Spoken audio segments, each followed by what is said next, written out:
17वें अध्याय में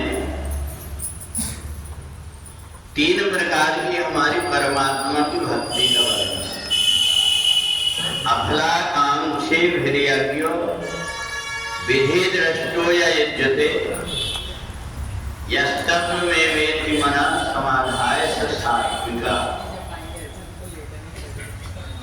हमारे संतों ने ऐसे ग्रंथ हमारे कल्याण के लिए दिया है।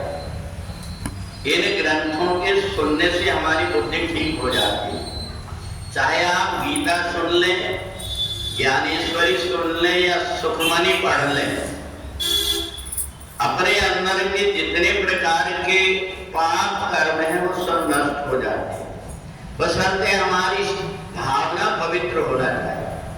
हमारी अगर भावना पवित्र है, बिना किसी इच्छा की कामना के हम परमात्मा की भक्ति करते हैं, तो परमात्मा की कृपा जरूर होती है। जितने वेद शास्त्र हैं वो एक बात कहते हैं कि तुम जीवन में किसी को दुख दोगे तो एक ना एक दिन तुम्हें दुख भोगना ही पड़ेगा, और सुख दोगे तो तुम्हारे जीवन में सुख ही सुख आते रहेंगे।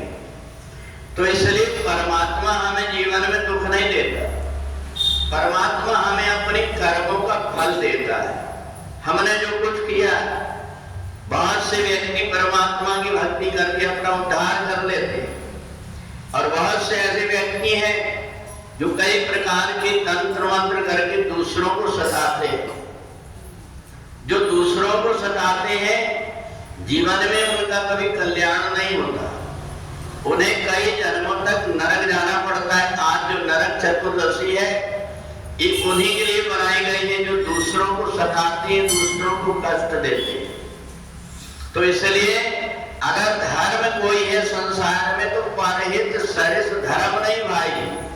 दूसरों का जितना बन सके उतना भला कर दो। अगर नहीं कर पाते तो बुरा मत करो। ये सबसे बड़ा धर्म है। तो इसलिए भगवान ने स्वतः अपनी वाणी से अर्जुन को समझाया, ये मनुष्य जन्म बड़ी मुश्किल से मिलता है। इस मनुष्य शरीर को प्राप्त करके तुम चाहो तो देवता बन सकते हो, तुम चाहो तो दानव बन सकते हो। और इसलिए जीवन में जिसने गीता सुना है, उसके हृदय में भगवान श्री कृष्ण का निवास हो जाता है, और उसका हृदय गोकुल धाम बन जाता है। तो इस वृंदावन धाम में भगवान आदि शक्ति के साथ में रमण करने लगते हैं।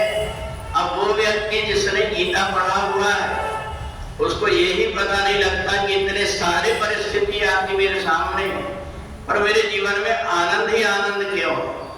उसको पता है कि मेरे हृदय के अंदर कोई ऐसी शक्ति काम कर रही। तो इसलिए 17वें अध्याय में 3 प्रकार की हमारी भावना। एक सतोगुणी भावना है। हम अगर भगवान को अपना मान करके पूजन करते हैं तो सतोगुणी संबंध हो जाता है। भगवान से हम कुछ मिल जाए इसलिए सेवा करते हैं तो रजोगुणी भावना हो जाती है। और दूसरों को सताएं तो दूसरों को बुरा हो जाए ऐसा सोच करके परमात्मा का नाम लेते हैं, तो बुरा उसका हो या ना हो, पर अपना जरूर हो जाता है। तो इसलिए ये तीनों प्रकार की हमारी भावना है। तो इसलिए गंगा में जो स्नान करता है व्यक्ति, केवल शरीर पवित्र होता है, परंतु गीता जो सुन लेता है उसकी वाणी भी पवित्र हो जाती है और मन भी पवित्र हो जाता है।